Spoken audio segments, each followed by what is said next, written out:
Are you wondering how this magician, Eden Choi, made a card float in midair and then crushed it without touching, thereby blowing the minds of the judges of Britain's Got Talent and millions of people?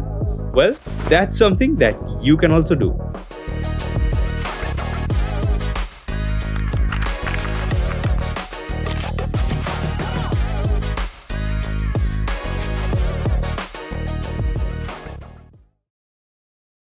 For this trick, of course, we are going to need a gimmick. And for preparing the gimmick, you're going to need a black playing card with a lot of pips on it, a black thread, a needle or a compass, and a pair of scissors. For the demonstration, I'm going to be using a piece of paper cut in the size of a playing card and an orange thread in place of a black one, and mark 8 points and the front and the back of the card. Now, I'll make holes in each of these points and then pass the thread in the following pattern: from the back to the front from point 1 and then back again from point 2, from back to the front from point 3 and back down from point 4, then back up from point 5 and back down from point 6, leaving the holes 7 and 8.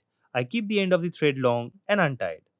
Now I do the same with the other side, this time passing the thread from back to the front from point 5 and then back from point 6, up again from point 7, down from 8, up again from 1 and down from 2, and then leave the holes 3 and 4 with the ends long and untied. Now I am going to tie the loose ends of the respective sides to make a loop and adjust the length according to my needs and cut off the excess thread.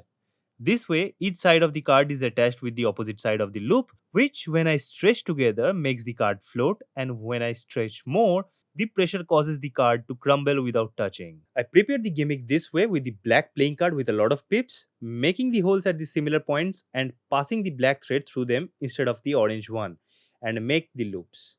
Now, I bend the card halfway from both sides so that it crumbles easily while performing, and I wore a black shirt to hide the black thread tied to the playing card by camouflaging it.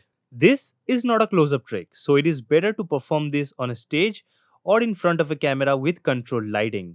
I'm going to pass the loop from around the back of the palm of each hand, and instead of letting go of the card and hang, I would stretch the loops a bit from beforehand so that the card stays firmly suspended when I let go of it. This way, the threads camouflaged will make the card look like it's floating instead of hanging. Now, while making telekinetic gestures with my hands like this, I will move my hands away more, and this will put a lot of pressure on the sides of the playing card, making it crumble up in midair. So, putting the floating act and the crumbling act together, the performance should look like this. This trick could be done in a lot of other ways using other types of gimmicks. The technique that I showed you in this video is the one that I came up with after watching the performance. So, that's it for this tutorial. Thanks for watching. Please do subscribe if you enjoyed the video.